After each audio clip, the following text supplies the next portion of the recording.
Recently we decided to push our love for the amazing Isle of Arran to the limits. With that in mind, we decided to spend November, December and January living and working from our camper van. As part of this experiment, we'll be vlogging the entire time, releasing a minimum of 1 video per week so you can see what it's really like to spend so much time in a van on a tiny island. Up to now, everything's gone to plan, but will that continue? This is episode number 2 of our weekly Isle of Arran van life series. And everybody, I'm tired. We watched the Tyson Fury fight last night, which to be fair wasn't really worth staying up for. We're going to have a slow day today because the weather looks a little bit crap. Kind of see most of the day, not all of it, but up till probably later in the afternoon. Down south seems to be the best in terms of weather. For now, I'm going to finish having a little coffee. Danny is there looking bloody gorgeous. Maybe not gorgeous. Look at that. And I'm sitting here like a tramp. Does anyone else's wife just decide that they're going to dress up nice and then put you under pressure? Because I haven't got jeans in the van. I dress like a tramp when I'm in a camper van. And she just rocks out like that. And just going out for Sunday lunch. I know. You've got to have your Sunday best on. This is, worryingly, this is my best Sunday attire. There's nothing more scary than the noise of when you drive and you turn around the corner and then the cutlery drawer flies out. But we're ready to go. The windows are sorted. The drawers are in. Need out something else will come flying forward. There'll be like a water bottle she's left somewhere as well. But for the time being, it's good.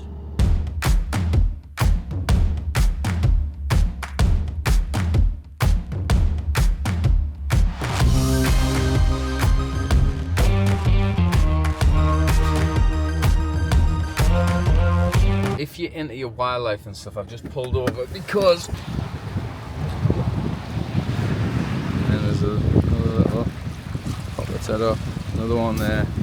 Every single time we've come down here, by yesterday when the tide was in, there's seals here, so we have put it on the digital map just for people to pull over. If you've got kids or you want to take some photographs and stuff, it's a great little spot.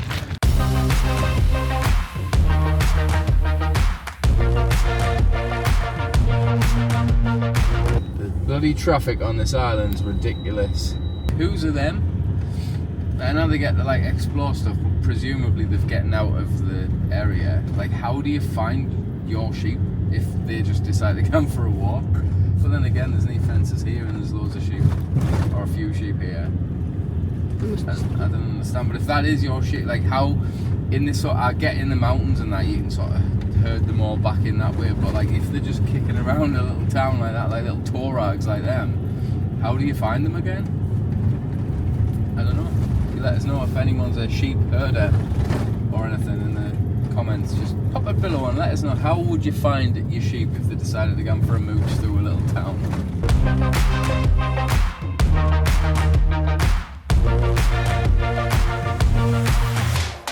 So we're nearly at the Corrie Village Hall, which is where you can sort of fill up the water of the camper van. So they've got a water point outside. We've generally come here every time to sort of fill the water up.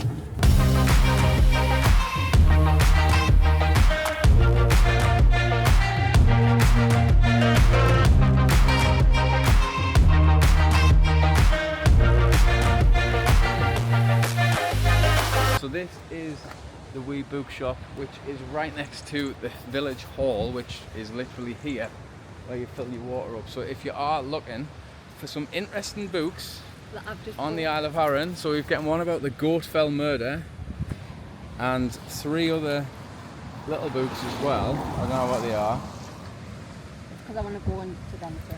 So we've gotten some of them. So if you are looking for little books and you like that and you just want to sort of get involved and help sort of support some local businesses while you're on the island and while you're visiting, that's definitely one I'd recommend. If you do head across, just get involved with some of the local stuff. Don't buy all your stuff from Asda in Ardrossan and then come across here, spend some money in Brodick and Corrie and other places, go out for some food if you can afford it and all the rest of it, and you'll have a whale of a time.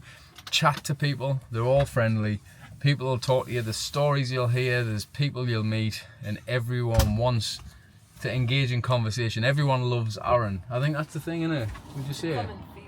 Yeah, like everyone is invested in this place. You find out so much just by talking to them, and the guy who owns the bookshop is writing like a bit of an A to Z about Arran, covering everything. Now, just digging into the sort of history of ARRAN briefly for the travel guide. Obviously that's not a huge part of the content, but to even just cover that, it's so deep and there's so much to figure out and so much to learn about the place that the book he's embarking on is going to be a big old task, huge task. So good luck to him. It's very nice to meet people like that again.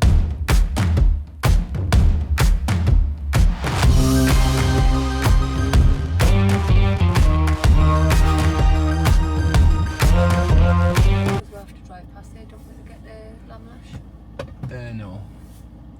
Sure? Yeah, her geography is atrocious. We've been here so many times, and like she's got no bearings of where anything is. She's like, oh, we have to drive past there to get to here. I feel like Dory the fish, because every time I go around, I go, oh wow, that's there, and you're like, we've seen that before. I'm like, what? You tell, come on, geography. You tell us. Well, I think we're here. We need to go Black Waterfoot. The lag ends here, and then if that's closed, we'll just go to Lamlash.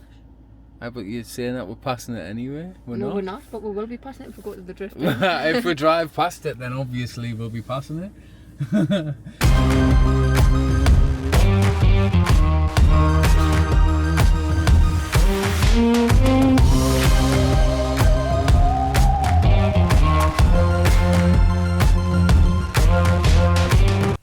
The chemical.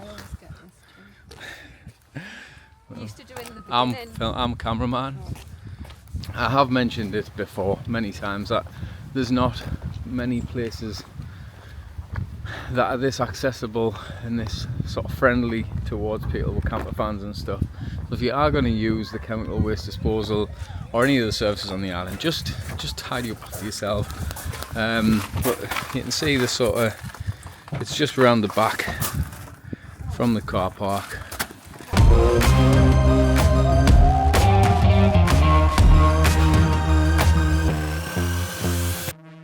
We're in Lamlash now, into the drift in, which is just around the corner.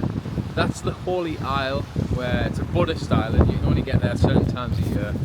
It's closed for tourism at the minute, so we're just seeking shelter from the wind and the cold a little bit. It's 10 to, so we're going to make just a little walk, a couple of minutes up the road to where the drift in is, have some food, and then we're meeting these actually on Tuesday. Yeah, so that's who we're going to have a little chat with Tuesday, which will be probably in a different video.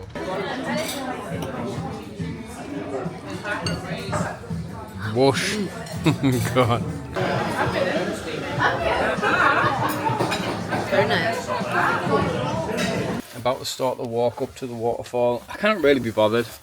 I know if Danny really can be either, but we're going to do it because the weather's not that bad down here.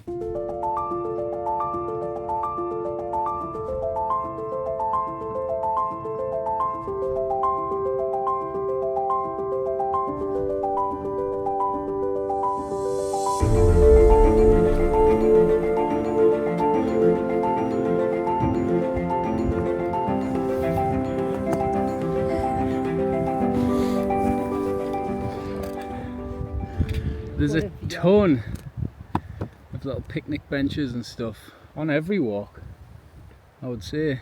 I'm pagged, proper out of breath, sweating. I just do not feel right. Definitely got the lurgy. But on every walk there's a lot of picnic benches and places to sit in terms of like a view. You look at this.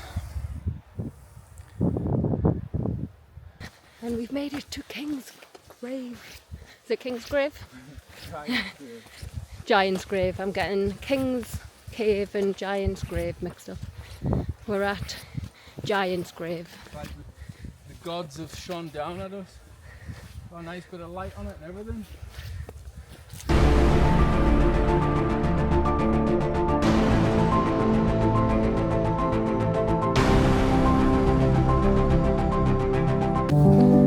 Typical. As we made our way up the sun to a tiny little patch, which is literally just shining on here. You might have even caught it on video. And then as I got to the top, from that side would have been fine, but you cannot see really what it looks like from the other side. It's down here because it's like a big tomb looking thing. And then as I got round here, the sun went away, which is a bit of a nightmare.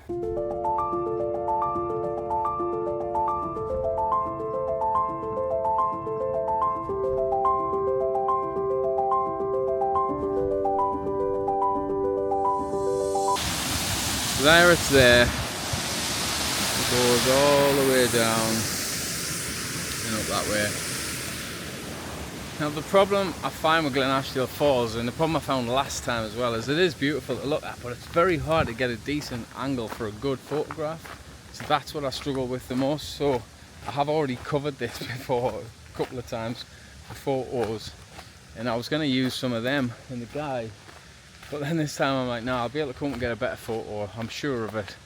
And I come up and I forget that it is quite a difficult place to get any other angles, because you can't really get off the main path. The only photos you can generally get are the ones from the little viewing platforms, which you can't really see. You can't compose, like what you see is what you can take a photo of. You can't really change much or compose anything. So I'm going to have a little try, see what I can come up with.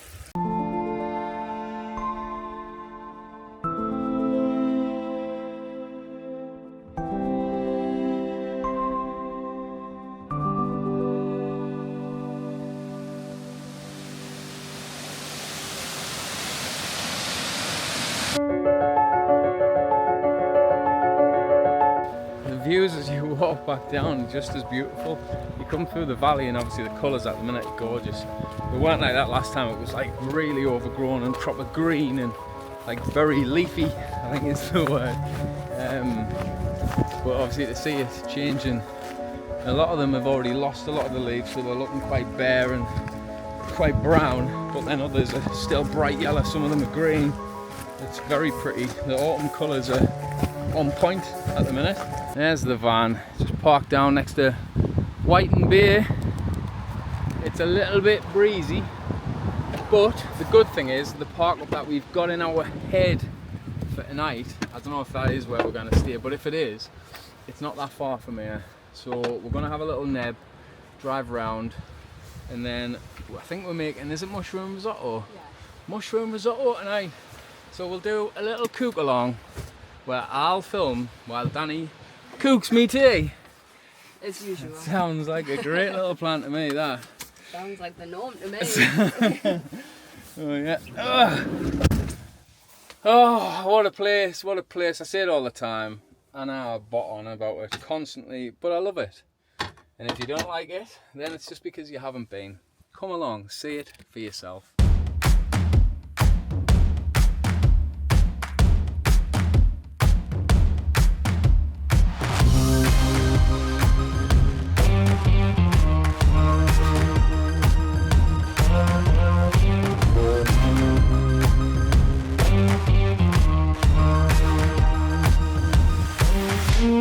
We are here, we're at the park up, beautiful park up. We actually found this one, well we've seen it before, but we actually pulled into it yesterday and contemplated staying there. And the reason we didn't is because I'd set my heart on one that we've drove past so many times that is beautiful, which was where we stayed last night. However, how's about this for a little park up?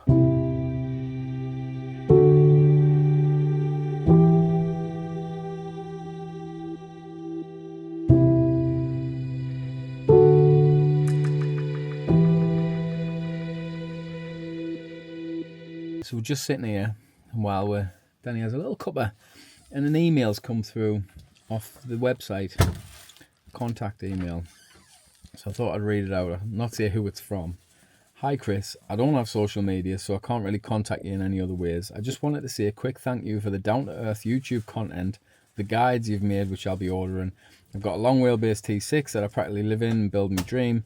Your videos are inspirational to everything I want to do. I have nowhere planned for my first big trip, and I've just finished a huge power upgrade. Keep doing what you're doing. I really appreciate your work.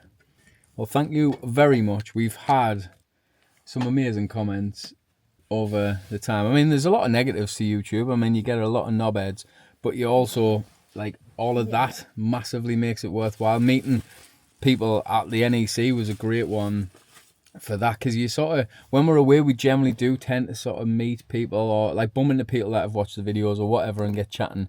And just when you sort of hear the nice comments from people, it does make all the difference. I tend to try not to read any sort of YouTube comments a lot of the time, because they are what they are. But when you meet people in person, it's a different thing altogether. People are very nice. We've got a lot of things in common with a lot of people. And it's stuff like that that kind of keeps us doing it, really. So what's your thoughts on that situation? You're like you melted into the seat. I'm tired now. Oh, I'm So we need to tired. go for a walk. No, what I enjoy the most though is hearing other people's stories of like sort of why they're travelling or what they're doing, or like what's happened to them to like make them sort of be refocused on sort of van life, adventure, seeing the world, sort of having more of a simpler life.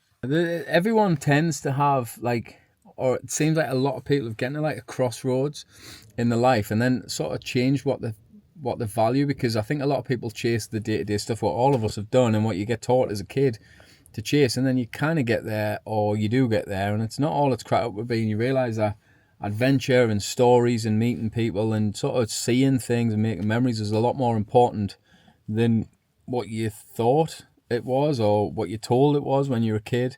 And that's what I think a lot of people with vans, motorhomes, camper vans, cars with beds in, it doesn't really matter what you've got, it's about the lifestyle. It's a community. It like straight away you've got something in common with another person. That's quite rare in this day and age. So it is nice. Thank you very much for the email. That sort of stuff massively means a lot. I hope your van gives you everything that you want. Ours does, and ours is a pain in the arse. So it's not about the van, not always. It's about the adventure, and sometimes the van is the adventure. Hello. He was absolutely massive, him. Like, I can't imagine, you know, when there's like them signs with ball in field and you get in and you just rock up to one of, like, cows are one of them animals where, because they're quite docile, you think, oh, they're cute and there's no man with them. But then when you get up close, you realise how big they are. But bulls are a different beast altogether. They're massive. Like, even the young'uns next to where we live in the field, there's some, like, young bulls. They're so much bigger than the females, even at a young age. He was an absolute unit. Windy. Now, based on the weather this morning, so many people probably wouldn't have bothered really coming out or doing much because it was a bit crap, and it has been a bit crap around parts of the island. But that doesn't mean it's going to be like that everywhere around the island. So in Scotland in general, like, just because it's a bit crap, it's not always as bad as it sounds like it's going to be. So it is worth coming out, because then you get beautiful moments like this where the sun's setting in the distance. You got a nice calm. It's cold, like it is cold, but there's a bit of a breeze. Just put a coat on, come for a little wander, and it's lovely. It's fresh. It sort of fills your lung full of fresh air, doesn't it? Rather than just sitting in the van all the time, which sometimes is all I can be bothered to do. But generally, we tend to get out. But look at that, man. I'm watching the match while Danny reads up about the Goatfell murder. Don't know how I feel about that, to be honest. Luckily, we're not heading up there anytime soon. What you found out so far? I'll not push off, babe, I promise. Is it interesting? Yes. There we have it. Danny's review of the book. Yes.